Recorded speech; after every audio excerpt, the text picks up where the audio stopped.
You know how the best thing in any conversation about art and culture, especially movie criticism, is when people use food metaphors? You know, like, some movies are like fancy restaurants where foods are complex and come in courses for specific tastes, while others are like chain restaurants where food is basic but more broadly appealing, or this blockbuster is like a buffet with a little bit of everything, but auteur filmmakers are artisan chefs who deliver a curated experience, or the texture of the narrative meat is decent but it needed more time to marinate thematically, a sweet love story with notes of bitterness, a hearty stew of ensemble that never really fully melds into the broth, or even just how this or that element has aged like cheese or wine, or will age like cheese or wine. Yeah, that never ever sucks or reeks of desperately shallow, shitty analysis.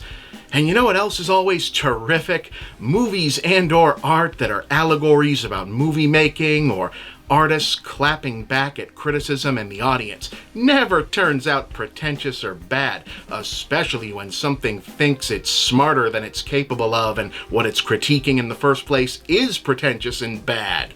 So a whole movie of bad pretentious art that thinks it's critiquing bad pretentious art using exclusively the medium of food metaphors? Well, that's just, yeah, I fucking hated this. This really sucks. I mean, this really sucks.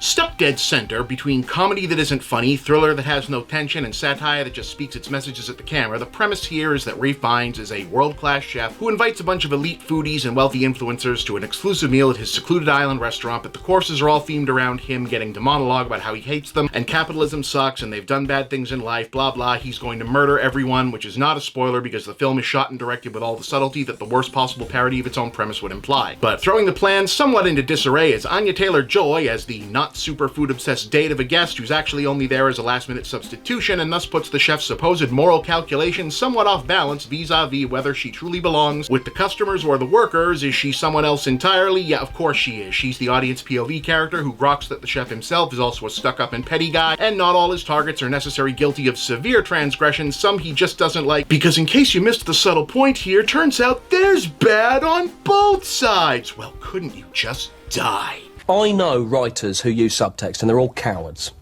Okay? Oh, except for her, though, the protagonist who can see through the bullshit and knows what's up because reasons. That's why she's the POV character, 'cause she's you, the person who's clever and smart and sharp and knows what's really going on. After all, you paid to see the menu. Hey, is this an Adam McKay joint? Of course it is. Yeah, anyway, this sucks. I'm sure I'm an outlier here because a lot of people in my profession do have a humiliation kink and can't get enough of mid-tier filmmakers whinging at them for not being understood properly. And yeah, you know, speaking of kinks, I can't believe they found a way to make Anya Taylor-Joy ordering a cheeseburger into a denouement that took me from this is annoying and bored to, oh, fuck you, movie. As a writer, I make my own rules up, okay? If I want to start a sentence with a full stop, I will.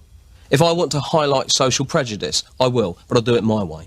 And sometimes you actually have to be a bigot in order to bring down bigger bigots. But there you have it. I'm sure What If Ratatouille was also Saw is someone's idea of a good time, but it's not mine. 3 out of 10, I guess, because some of the actors aren't bad, but yeah, I really fucking hated this one.